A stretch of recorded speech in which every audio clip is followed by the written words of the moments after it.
Good evening, everyone. Welcome to the second installment of our Black Luminaries series.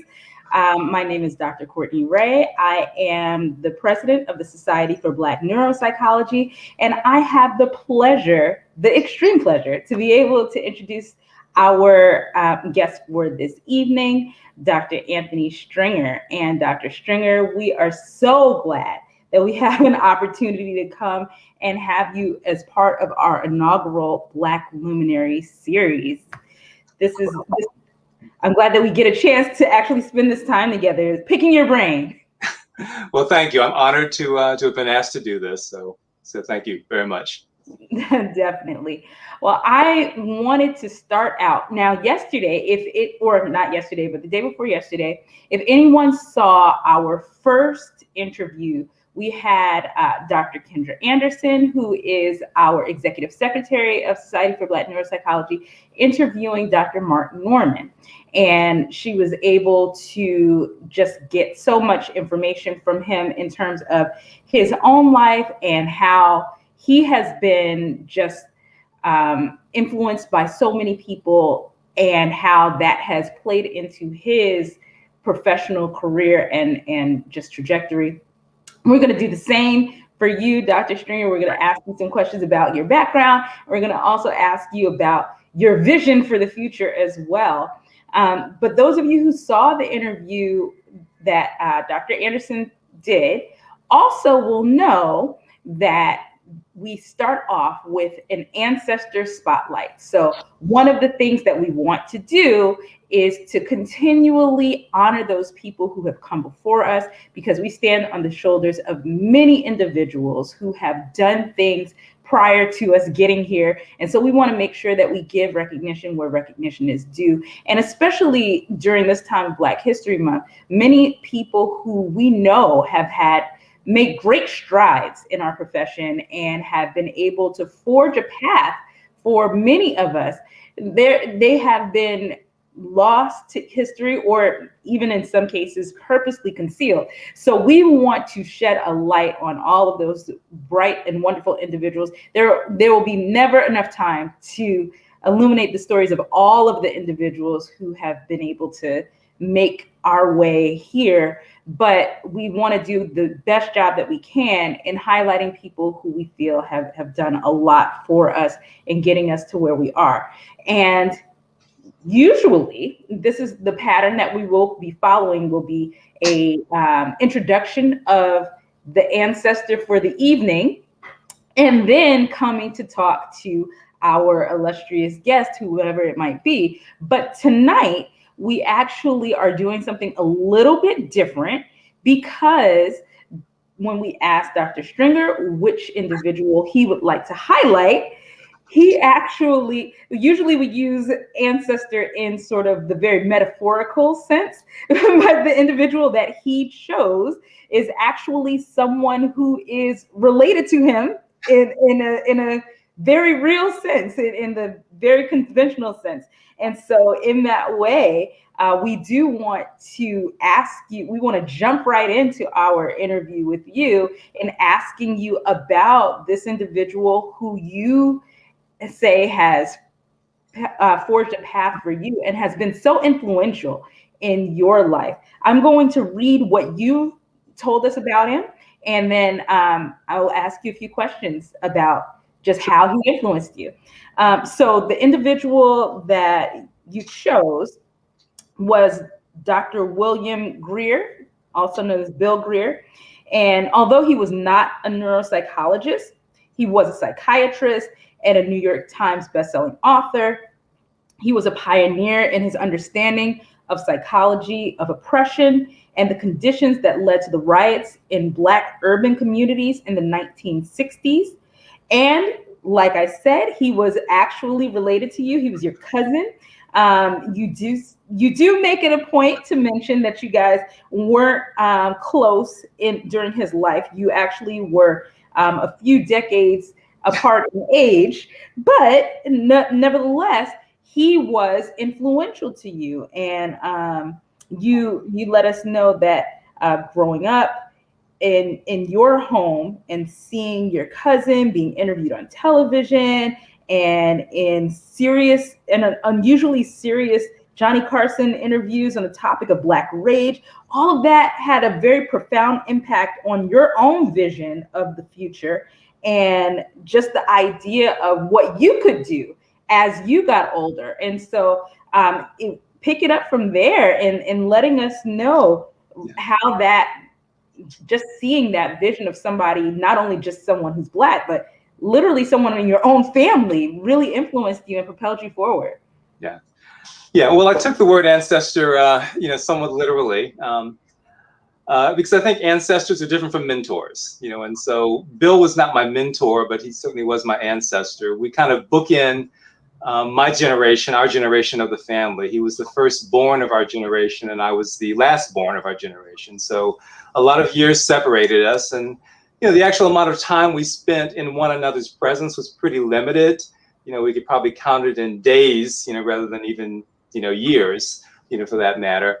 But nonetheless, the influence was significant because my branch of the family, my nuclear family, underwent a lot of stress. We were financially insecure. There was a lot of loss, in the family, and it was significant for me, going through difficult times with my mom and with my dad, to see that there was this person who was very prominent in healthcare, who was related to me. And it made the possibility of a very different life for me, very evident. So he was inspirational in that sense. He was an influence in that sense, because I always sort of had in mind the vision that life could be very different if I worked for it and worked hard for it. Awesome. Now, as neuropsychologists, we know developmentally that there is a part of intellectual ability that is both nurture and part that's nature. So I am unsurprised, absolutely unsurprised, that there is someone in your family who aspired to such great heights, and that you, Dr. Stringer, obviously are an accomplished man in your own right. And I will just tell those people in the audience who are watching right now a little bit about your own background. And many of us who are neuropsychologists know so much of your work already. Dr. Stringer is the Professor of Rehabilitation Medicine at Emory University. He's the Director of the Division of Rehabilitation Neuropsychology. Dr. Stringer was the first African American to be board certified in clinical neuropsychology, and is a past president of the American Board of Clinical Neuropsychology. He's a fellow of the American Psychological Association and of the National Academy of Neuropsychology. So Dr. Stringer has authored and edited books on neuropsychological diagnosis and the history of neuropsychology. You've published numerous articles, abstracts, book chapters from your research on neuropsychological syndromes and cognitive rehabilitation outcomes. You co-developed the African Neuropsychological Battery that provides a culturally and linguistically appropriate assessment tool for use in selected African countries. And we are going to definitely talk about your work in Africa as well. And finally, Dr. Stringer chairs both the Relevance 2050 initiative for the American Academy of Clinical Neuropsychology and the Justice and Equality Task Force for the International Neuropsychological Society. So there are so many things that you have done. Like I said, you were influenced by your cousin, and so many of us have been influenced by you because you are literally a trailblazer in being the first person of African American descent to be a person who was board certified in our field. And so I just kind of want to, you did talk about how your cousin helped you to kind of see someone in your own family who could do more than you might have thought prior to that. But what specifically made you think of neuropsychology as a field that you wanted to get into? What was sort of your spark or your desire for that? Yeah.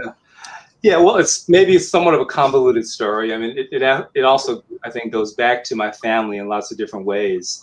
So on my mother's side of the family, several generations of women in the family were midwives, and my mother was a nurse. So healthcare sort of felt like it was part of the family DNA. It was part of the family business. But I think what really set me on the path, at least of going. Oopsie.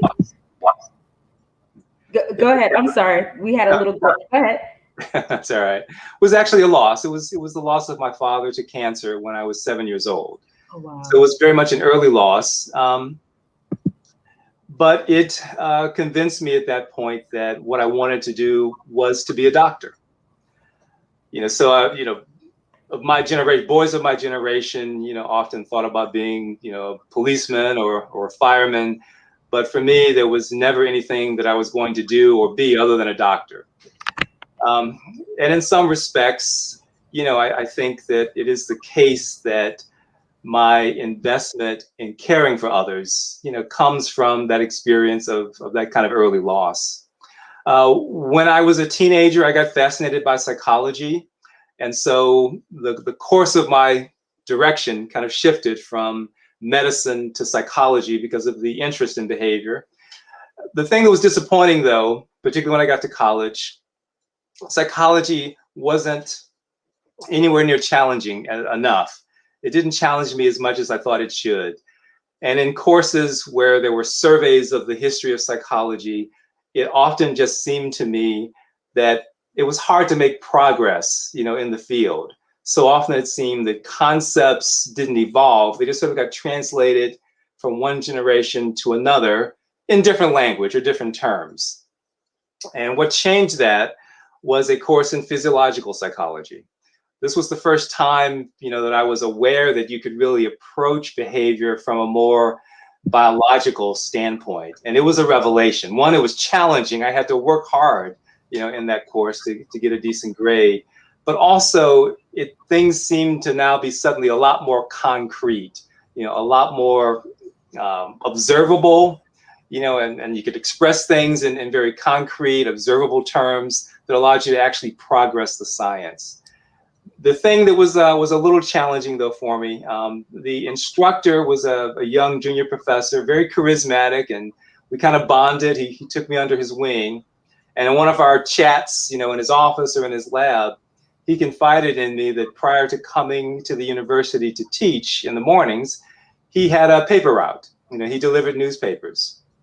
And he did this because he needed the extra money. He wasn't making enough in his teaching position. And so, he was doing this thing. And that really struck me. It's like I already knew how to be poor. I didn't need a Ph.D. to teach me how to do that. So I backed away and, really headed in the direction of a clinical psychology career. But then second year graduate school, I discovered this thing called neuropsychology, which seemed to combine what I love so much about physiological psychology, but also it led to a clinical career and a clinical salary. And so at that point, I was hooked. And what kept me is really just kind of the fascination of the field. I think if you ask any neuropsychologist, I think we'll all say the exact same thing, and that is that there is so much to learn. We're constantly learning in this field, and that never stops. And so it never stops being fascinating and interesting and challenging. It's still the case. I probably learn something new from every single patient I see. That is that's definitely one of the big things that I think draws a lot of people into our field is, number one, the concrete nature of being able to merge science with behavior, and then also just being always a learner and just always absorbing. And I'm just so glad to hear that you, even as much as you have accomplished, you still see or feel like there's much more to learn. Oh yeah, all of us are students of behavior, students of the brain. None of us are masters, of the field. We're all students, no matter who we are or what level we're at. Absolutely, absolutely. And so that's interesting that you said that your professor that you saw was doing this other odd job in addition to teaching. So was he African American, or what do you remember? No, he was not. Yeah, he was Caucasian. I don't know actually his heritage or his ethnic background. Yeah, and I don't want to say his name in case he's still out there. No problem. But I just wonder, had you seen anyone else? Did anyone else kind of encourage you and say, "Hey, you can be specifically a neuropsychologist," or was that just something that was kind of in your mind on your own? Well, I do kind of feel like I pushed my way into the field. I don't know that anybody invited me in. I kind of made the decision myself that this is what I was going to do. There weren't other African Americans, in the field, and there weren't African American mentors. Now there were, however, mentors, and I'll mention, R. Douglas Whitman at Wayne State University was maybe the first person that I would really identify as truly as a mentor. He was just a brilliant man. He is a brilliant man, and he was just incredibly fun to work with and to be around. And so, I don't know that he ever said to me, Tony, you should be a neuropsychologist. But he invited me into his lab. I got involved in some of the research that he was doing. And, one thing, again, just kind of led to another. So, yeah, he was influential throughout my graduate career, to be sure. And, he was on my dissertation committee. He wasn't my chair, but he was definitely an important part of my dissertation committee. Okay. And what did you do your dissertation on? For those who haven't read up on your dissertation, tell us what your dissertation was on and what your research interests are now. Yeah. Well, my dissertation was in the area of alcoholism. I was interested in cognitive rehabilitation even at that point, and there really wasn't anyone doing cognitive rehabilitation. But Mark Goldman, again at Wayne State University, was a professor who was studying alcoholism and alcohol addiction. And he had done a little bit of research looking at the cognitive effects of alcoholism. And in particular, he had some data which suggested that with abstinence and with practice of cognitive tasks, cognitive performance in sober alcoholics improved. And it improved more than if they were just abstinent but weren't actually practicing the cognitive tasks. So that was the closest thing that anyone at Wayne State at that time was doing, to cognitive rehabilitation. And so I kind of brought him and Doug Whitman together, to kind of create a committee that would allow me to study cognitive rehabilitation in an alcohol addiction program. So these were sober alcoholics going through recovery. And I measured cognitive ability and tried 2 different cognitive rehab programs and was able to show that a compensatory training approach was better than just practicing a cognitive task. And it was actually the first study that I think anyone has done or anyone had done up to that point in time looking at cognitive rehabilitation with alcoholics. So we published that study. We had, interesting findings, but alcoholism wasn't really my interest. It was just kind of a sample of convenience. The rest of my research really has been about cognitive rehabilitation, primarily in stroke and traumatic brain injury, and more recently in patients who have mild cognitive impairment or early dementia. So the dissertation did kind of set me on the path of studying cognitive rehab, but I changed populations. Well, hey, I don't know too many people who stay with whatever their dissertation research was for the entire duration for their career. So I'm not surprised at that. But that's so interesting, though, that was kind of what your initial entree into the research field was this population in cognitive rehab. That's so interesting. And you continue to do that now. What are the populations that you work with now? Yeah, again, primarily traumatic brain injury and stroke. But I'm very much a believer that the etiology of the neurological condition is less important than the areas of cognition that are affected and the severity, of the impact. So we really work with a variety of patients, in our, cognitive rehabilitation clinical programs, and so patients who have epilepsy, brain tumor patients, cancer survivors, and so on. So it really is a very broad population that we see clinically. And, I think a big thrust of the research right now is to really show, just what I described, and that is that the etiology is less important as long as the patient is relatively stable. What's really critical is the approach to cognition, and the severity of the impairment at the time when you're treating the patient. Now, like somebody in our comments said that they're impressed by the arc of your career from Wayne State to Lafayette Clinic and to now. And it is definitively a very impressive resume that you have. And now that you're at Emory, you're also teaching other people and mentoring other people. And so the idea that you are not only someone who is getting some, you're continuing to advance in your own career, but you're also someone who is trying to make sure that other people have a start that you didn't have, that has someone to look up to that you didn't have that in that way. And you're paying it backwards to those people and lifting them up. And so I am just so grateful for the mentorship that you do. What are some of the things that you sort of subscribe to as a mentor as you look to helping to shape the next generation of neuropsychologists? Yeah. Well, if you were to ask me what I'm really proud of, in my career, one of the things I would say would be my students. I have had a lot of students, and most, if not all of them, have gone on to successful independent careers themselves, as clinicians, and researchers. My philosophy, to some degree, it kind of varies with the level of training. If you're my intern, I really am there to kind of teach you to do what I do, not with the intention of making you into a clone of me, but I want you to know how to do things the way I do them, so that you can then go on to decide which parts of me you want to throw away, useless and idiosyncratic, but which parts you want to keep as part of your your own approach to neuropsychology.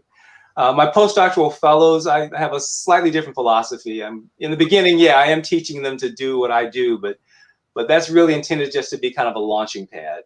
To me, the ideal postdoctoral fellow is the student that comes into your lab, sees what you're doing, and then forces you to take it into a completely different direction that ultimately becomes, their career. So I've had, several students, that have done that. Jana Conga is one good example of that.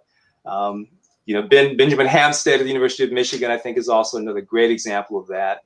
Ben Hampstead got me interested in doing cognitive rehabilitation with mild cognitive impairment, something I'd never contemplated doing before. So he sort of took the work that I was doing with stroke and brain injury, insisted that we try it with this other population that I thought it would not work with, but then showed me very convincingly across a series of studies that he did that not only does it work, but it also produces measurable changes that you can document in fMRI, they're associated with the improvement in performance.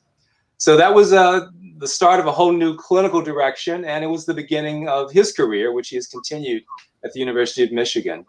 So that's what I really look for, in a postdoctoral fellow, someone who will force me into a completely different direction and will use my work as a launching pad for their own career. Wow, that's awesome. And I'm just very impressed that you were willing to kind of consider the things that your postdocs were doing as something that could inform your own career, and the willingness to do that. Yeah. Well, that's what keeps you smart, and it's what keeps you sharp, is your students force you to to learn new things and do new things. And and that keeps you from getting stale. Yeah, so absolutely. So what are some of the things that you would tell? I know that everyone can't come to work with you at Emory. I know that there are many people who want to. Emory is highly competitive, and I know that you are part of the reason why it is. Honestly, I'm not even trying. Well, there are many good people at Emory. There are. No, I mean, there absolutely are. It's an outstanding program. But I'm from New York, those of you who know, and I don't blow smoke. So when I say something, I say it sincerely. But you definitely are one of the people that people are excited to work with when they do. Thank you. Thank you. So for those who aren't able to come and work with you directly, what are some of the things that you would want emerging neuropsychologists to know as they are trying to propel themselves into their careers? What are the things that you think that are some of the most important things that you try to instill in your interns and your postdocs? Okay. Wow, that's I think it's kind of hard to distill that. I mean, I guess that's why, postdoctoral training is something that happens over a course of several years. Yeah. It's hard to say, everything that you know and everything that you want to communicate. But I guess, there's some basic things. And, one of the things that's like really important in my clinic, and I'm sure any of my students will know, I have them summarize cases for me, when we first come together. They review the history and I want them to tell me. Well, pretty typically they will launch into telling me about the disease that we're going to see. And I will always stop them immediately and say, we'll get to that. What I want to know is who we're going to see.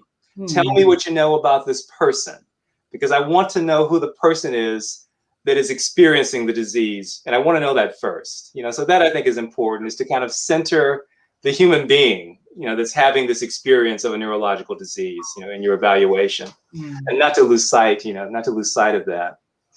Another thing I would say, and this, I hopefully doesn't sound too, too idealistic, but, I really am very much a believer in being an individual. So, part of that is, is my philosophy in training is, I'm never trying to produce a clone. I'm always trying to, to help the person evolve and develop, who they're going to be in neuropsychology. I have the same philosophy when it comes to hiring faculty in my division. I'm not looking to hire people who do things the way I do. I want diversity in the division, even in terms of the way we approach neuropsychology. So, there are good people at Emory, in my division, and they're good people there because I've made a point of hiring people who are diverse in their perspectives and then letting them alone so that they'll do the work that they're meant to do. Yeah. The other thing I guess I tell junior faculty, and and I guess this is really true, regardless of where you're going. I mean, I believe that it's important. Of course, you want to be a good citizen. You want to contribute to whatever institution that you're at. But truthfully, I think that what the goal should be, when you're going out there for your fellowship or for that first job, the goal should be to find the place that will let you do the work that you were meant to do. The place that will either support you in doing that, or at the very least that will leave you alone and let you do the work that you were meant to do. So hopefully when students train with me, they discover what it is they're meant to do, and that hopefully launches them in the direction that will take them into the future. Awesome. All of those are great. And I mean, patient first, making sure that you don't try to replicate someone else, but you grow into the unique clinician that you need to be. And then also finding a place that will allow you to do that and to become that person. Those are awesome. I hope that those of you who are watching are writing those down. but definitely it's something that I feel is important for many emerging clinicians to understand, that it's not about being someone else, but it's about finding their own niche. So that is wonderful. And I know that you not only have been able to help people who have been in here in the United States, but you've also made an impact internationally. And so you've done some great work in Africa. And just if you could just share with us a little bit about what you've done, Sure. and what you are doing, what your future plans are, in which countries, and how you're helping to spread an impact there. Yeah, yeah. Well, this is a good example again of a really good student taking my work in a completely different direction. So, Jana Konga, who was a student from the Democratic Republic of Congo, stalked me at one of our conferences. What impressed me about Jean is that we were in a very difficult meeting, with a topic that was very convoluted and hard to understand. And at the end of the lecture, the lecturer asked for questions, and I don't think any of us understood the talk well enough to ask a question. And the only hand that came up was Jana Konga's. And he asked a question. I don't even remember what the question was, but I was just impressed by the fact that he was willing to ask a question, on a very convoluted subject. And so he stalked me after that session, and I talked to him and found out where he was from, and found out that what he wanted to do, and he wanted to be the first neuropsychologist in the Democratic Republic of Congo, which was again the country of his birth. And his intent was to train in the United States and then to take what he learned back, to Congo. He was not in a neuropsychology graduate program. He wasn't really getting a lot of coursework and experience. So he was a bit atypical, for the students that we would take. But I think he inspired all of us, by his sense of mission and purpose. And so we took a chance on him, offered him an internship. I actually had to find extra money, to support him as an intern. We did a similar thing for fellowship. So he trained with me for 3 years.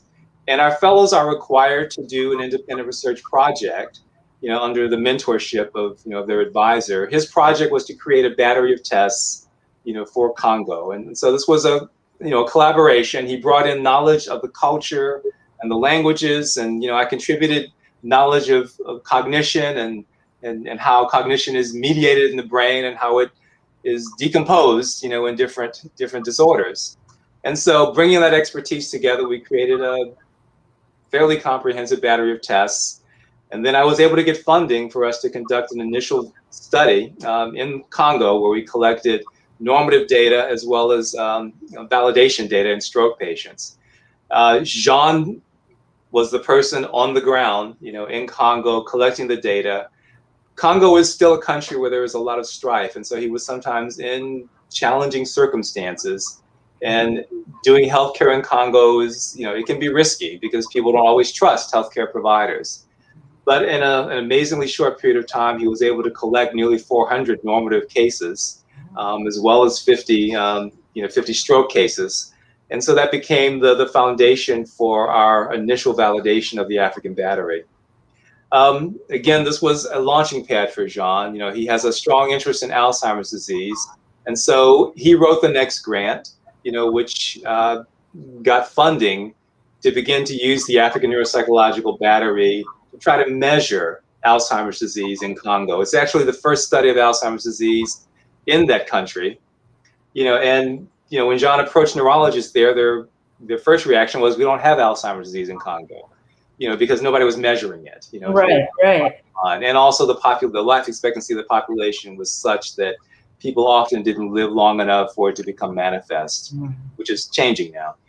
But currently, Jean is collecting data on Alzheimer's disease in Congo.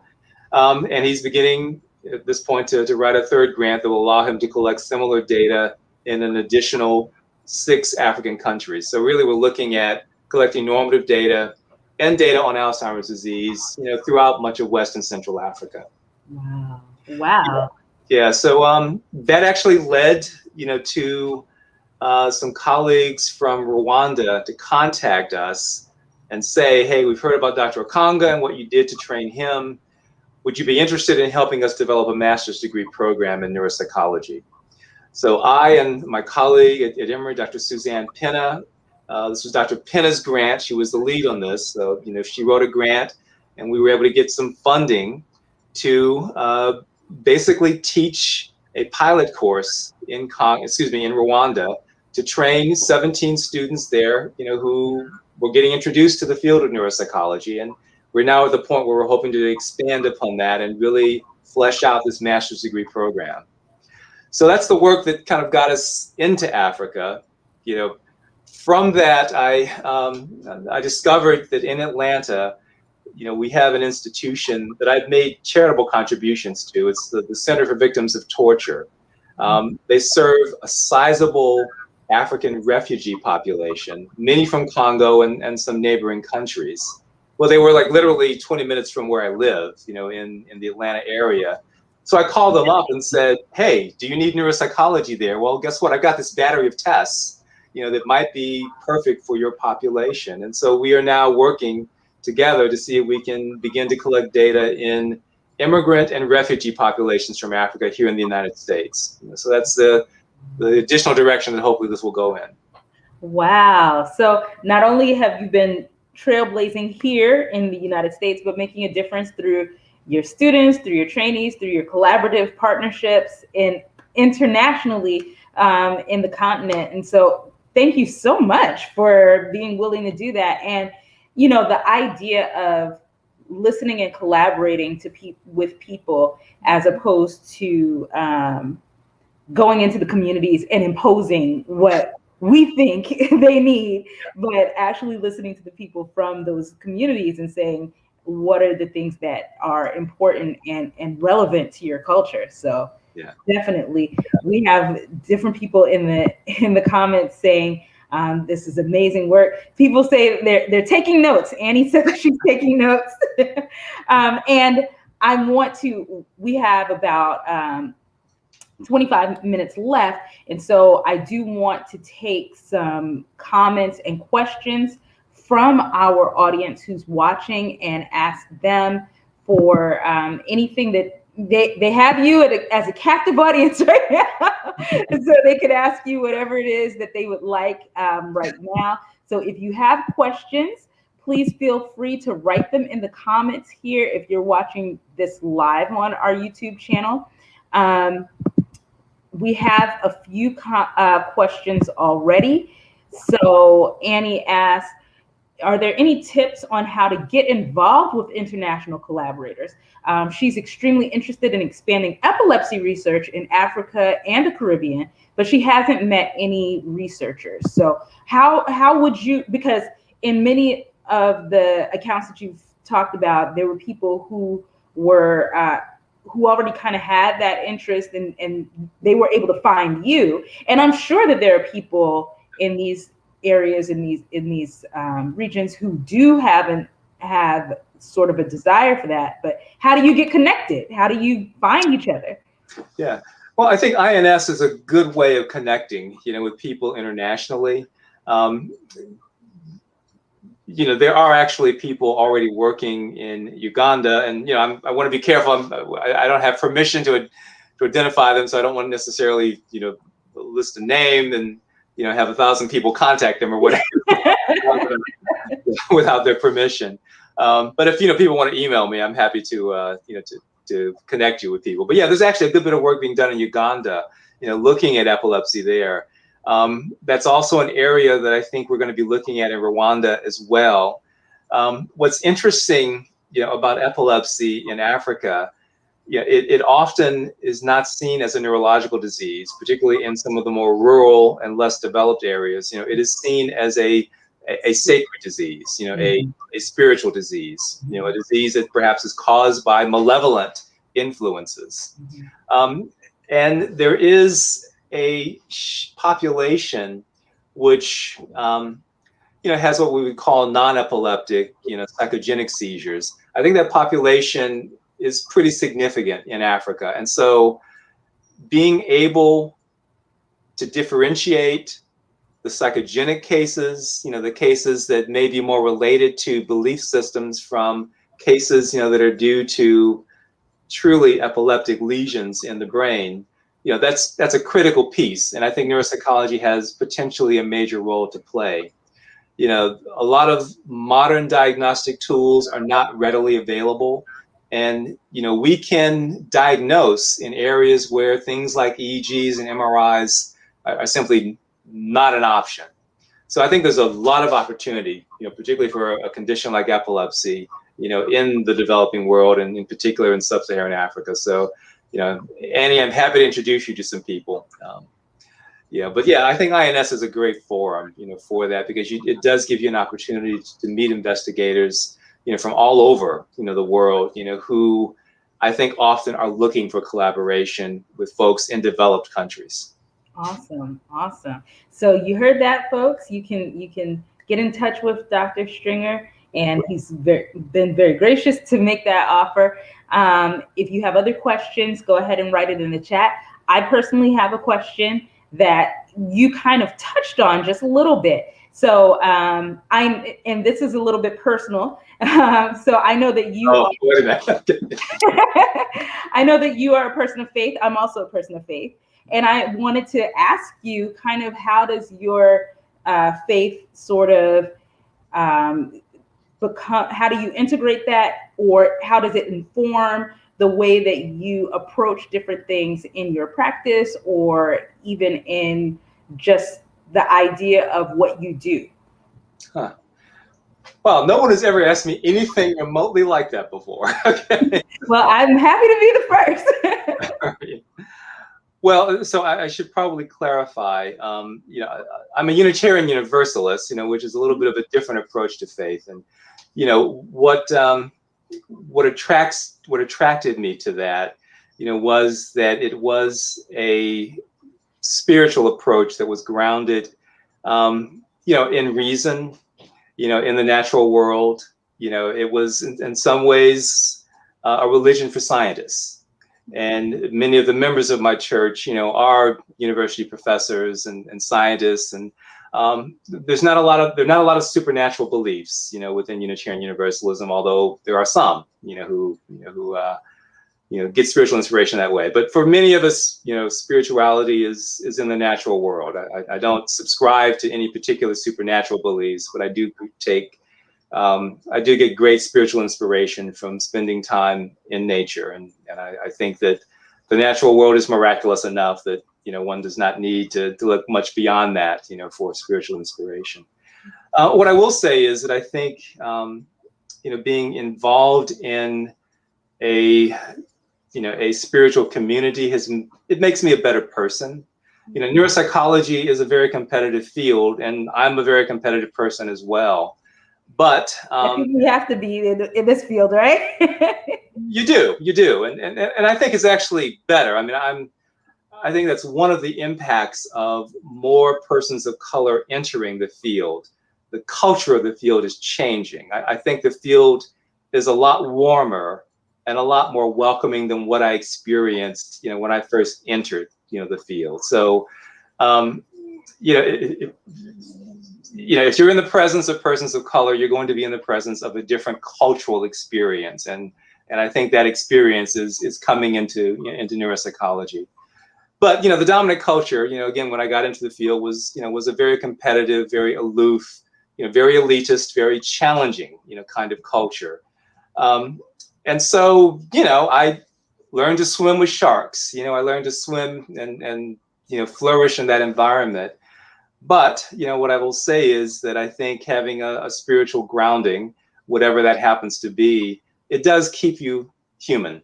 It does keep you relating to people, in a very personal way, in a very respectful way, in a way that, that centers human dignity. So I say that's probably the main way in which, in which my spiritual life has an impact, on my professional life. Definitely.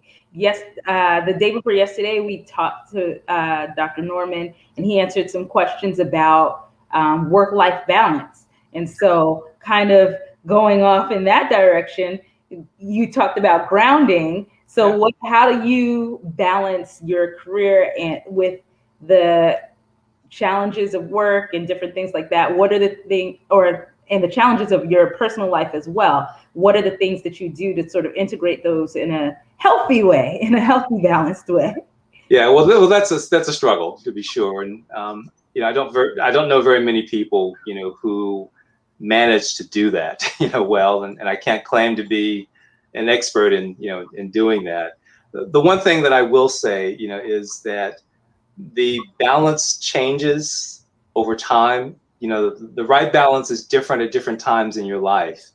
When I had a young family, when I had had a daughter, my daughter was the center of my world, to be sure, and I did a lot less traveling to conferences. I think I probably upset my colleagues at the time because my philosophy was that when my daughter was out of school, I was out of work. That didn't make me very popular, particularly around the holidays. But, when we get into the December holidays and my daughter's out of school, I'm going to be off. That's the way it was going to be. When my daughter got into her teen years and she wasn't as hot about me being around all the time, I didn't take all the holidays off, because it wasn't what she needed, So I guess what I would say, and it's probably the only wisdom that I can really offer here, and that is that be sensitive to what's happening in your life at the time, what's important, in your life at the time, and be willing to let that balance shift, depending upon where you are in your life. I'm a big believer in family, and so while my family was young, I was, I think, a very different person, than I am now that I have grandchildren now. So it's very different than when I had a young family that was my responsibility. The nice thing about grandchildren is they can go home and you can get back to work if you need to. There you go. There you go. You don't have them all the time. It's not 24/7. So that is interesting that you kind of learned to establish those boundaries early. And you admittedly were in a place where not everybody looked like you. So how do you establish those boundaries in a place where you might not necessarily, where you might feel like you are the minority, quite literally, and might not feel comfortable sort of speaking up? Yeah. That's not a happy story, I guess. That's what I would have to say. The early part of my career, I was the only I guess I was the only African American. I was also the only person, that had children, as well. So I did feel very isolated, and I did not feel at all supported, by my colleagues, at the time. And there were a lot of fights. I threatened.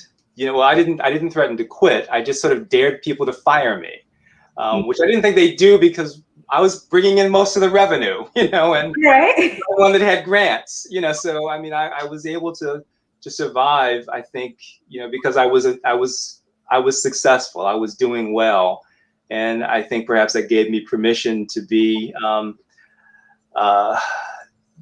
bolder, than I might have been otherwise.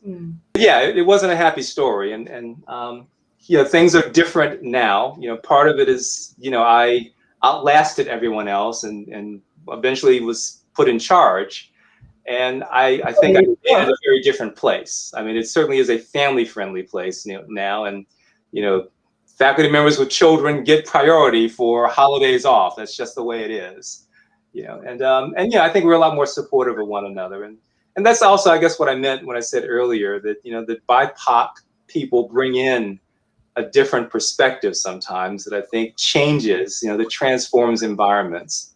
I think we're entering a golden age of neuropsychology because of the diversity that is coming into the field. We're going to bring perspectives that just weren't there before. We're going to change not just the practice of neuropsychology, we're going to change the science of neuropsychology, because we know things from our unique cultural backgrounds that you need to understand human behavior and human brain behavior relationships. So I think the field is going to blossom as a direct impact, of persons of color, of diverse people coming into the field at last. I 100% agree with that. And that actually goes into another question that someone has about sort of changing culture and helping to develop measures that take culture into consideration. So Leslie Gaynor asked, what are the first steps neuropsychologists should take when developing novel neuropsychological measures for a specific community or culture or even nation? Yeah. So what do you think? How could you do that? And what are the first steps that you should take to do that? Yeah. Well, I think it depends upon whether or not you're talking about a culture that's different from your own, or a community that's different from your own. If you're from that community, then that's a very different path than if you're outside of that community.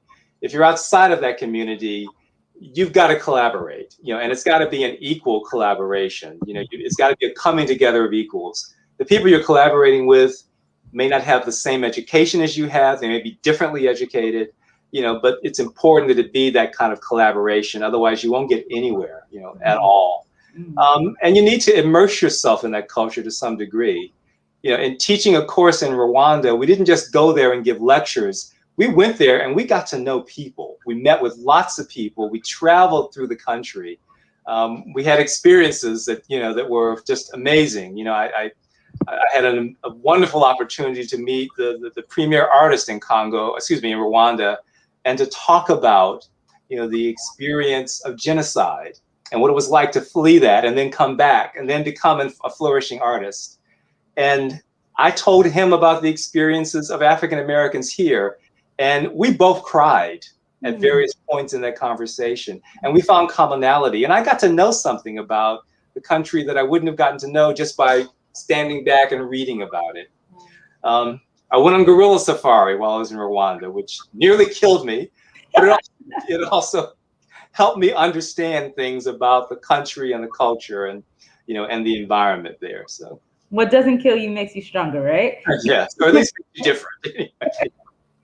Well, that's great. I mean, that is definitely an important component to make sure to understand, knowing the difference between when it's your culture or someone else's culture, and letting them teach you, making sure that you're willing to understand and be open.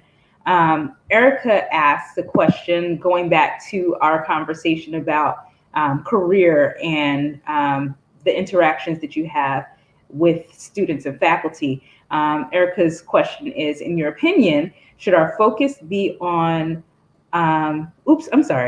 this is a different one, but I'll get back to. I like that question. No. We'll do this question and then we'll get to the other question. So Erica's question is, in your opinion, should our focus be on ensuring that our current measures accurately reflect diverse people, or should we turn our focus to developing novel, culturally informed measures? Yeah, and I think it shouldn't be a choice of one versus the other. The answer is both. I think we need to do both. And in some instances, the measures that we have might be perfectly fine. But Dr. John Okanga and I now are working on creating a language measure to look at aphasia. And as we're creating this, I am discovering significant differences in language concepts. We have ways of expressing past, present, and future tense in English that simply don't exist, in the traditional languages, in Congo. And as a result of that, we have to think very differently about the types of stimuli that we're including in this language measure. So it would not work to take, the Western Aphasia Battery, with a Boston Diagnostic Aphasia exam, and then just translate that, into a Congo language. It would miss the boat entirely. And the really exciting part of that is that because language is structured differently, in Congo, that means that there are things about the way language breaks down in aphasia that we've never seen before. We have no idea what aphasia is going to be like in sub-Saharan Africa, in someone who speaks a traditional rather than a colonial language. So it's going to be important to do both. We need to take Western instruments that are validated already and see how they work in Africa or Central South America. But we also need to be open to the possibility of developing new measures, that reflect the unique aspects of those cultures and those societies. So the answer is both. Right. Okay. Great. And being open to whatever the science shows us. Yeah. Now the question about faculty-student relationships. This is from Tyler. As someone who's gone through the battle to get to where you are, what are things you're hoping to see change in faculty-student culture? Wow. Oh, it's an interesting question. You know, I think, I guess what I'd like to see, you know, is greater respect, you know, for students, greater respect for who they are as individuals, and for, you know, the dignity that they're due as individuals. Not exploiting students, you know, whether it's to teach courses, you know, in graduate school, or, you know, to do grunt work in labs, but really having the experience between a faculty and a student always be one that is nourishing the student and nurturing the student, rather than one that's just making use of the student. You know, one of the rules that I put in place at Emory was that, we pay people for grunt work. You know, we don't expect students to do grunt work. You know, so students, the work that we ask students to do always has to be in the service of furthering that student's education. The other thing I guess I'd like to see is, what I insisted upon having in graduate school is an individualized program. I'm good at school. You know, I was always really, really good at school, and I love school. But it was important to me to do school my way. You know, it was important to me to have a sequence of courses that made sense for me. And so I deviated from the sequence of courses, that were at Wayne State. And I got to the chair of the department's permission to do that. And so I took I took the courses in a different order because it made better sense to me. And that was important for me to really flourish as a student there. So I did well by doing it my way. And so I hope that universities are willing to be flexible, so that students can approach a curriculum. I'm a big believer in standards, and so I would never, ever compromise standards, but I'm also a big believer in letting people encounter education in the way that works best for them as well. And if you're in a place that is not necessarily conducive to that, SINF has a question about, how do Black, Indigenous people of color, how do you make the decision to step away from a toxic academic environment versus staying and working on change? So if you find that this place actually isn't helping you to flourish, what would you do? How do you make that decision? Yeah, I mean, so many factors go into that decision, and I think that it has to very much be an individual decision. You certainly can invest your time and your energy in changing a place, but I think the question you have to ask yourself is, who's going to be the beneficiary of that change, and what's the cost to you? So oftentimes, the hard work for change is to benefit future generations. I think that's a lot to ask of a student. Yeah. So to some degree, I think students need to calculate the costs and the benefits. I was a good citizen when I was at Wayne State. I organized the, Black Psychology Student Association, and led it for a while, and we demanded various things of our administration and all of that. But I also, I think I also had in mind the idea that I was really only going to be there for a couple of years, and that my primary purpose was to get what I needed to get from that place and then go. Yeah, definitely. One more question. This will be our last question from the audience. Dr. Anderson wrote in, she said, "Thank you for your sacrifices in daring to be bold and in a validating space. What's the best advice that you have for EC early career neuropsychologists for building a strong foundation for a successful career?" I thought someone would ask me that. Well, there you go. Yeah, and I thought about whether I should say honestly what I think. And be honest, we're family here. Well, I got some very good advice from a mentor, which I think I probably would be more likely to say one-on-one than I would say in a group setting. Give us a censored version then. Yes. So What I would say, what I'd probably do is just kind of reiterate, what I was saying earlier, and that is that, you have to find the place that lets you do your work. And I know that that's easier said than done. You're not always financially able to move. You may have obligations that keep you in a particular place, and so it isn't always possible to get out. But if you can, I think really the key is to know what work it is that you were meant to do. And that's what fellowship should help you establish. It should help you figure out what it is you can do that nobody else can do. Nobody else can do as well as you. And then, the key is to find the place, like I said, that either, has been looking for you because they need you to do this thing, or at least a place that will ignore you and leave you alone and just let you work. Awesome. Thank you so much for your time here today. The time went by so quickly. I am so glad to be able to ask you these questions and have the interaction with the audience. I have just one question before we leave. You did mention very early on that your father passed away when you were younger and that your mom was a single mom raising you. Let me ask you this. Did your mom ever find out, I know that this is something that is a struggle for explaining to your family what you do. Did your mom ever know exactly what you did and just the accomplishments of what a neuropsychologist is all about? I know that so many of us are explaining to our families what a neuropsychologist is a weird thing.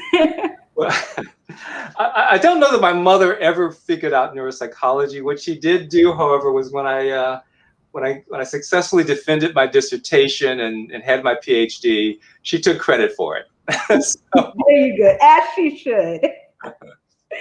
Awesome. Thank you so much, Dr. Stringer. We really appreciate your time. This has been a valuable session, and we are just so grateful that you were able to spend this time with us. Thank you so much. Thank you. I enjoyed it. All right. Everyone, we just want to remind you that this is just the first week of our series of Luminaries in Neuropsychology.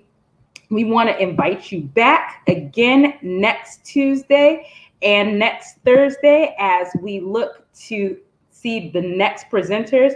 Next week, Tuesday, we have Dr. Natalie Kelly, who was the first Black psychologist or neuropsychologist to be boarded not only in clinical neuropsychology, but also in pediatric neuropsychology. And so we're excited that we're going to have her here on Tuesday.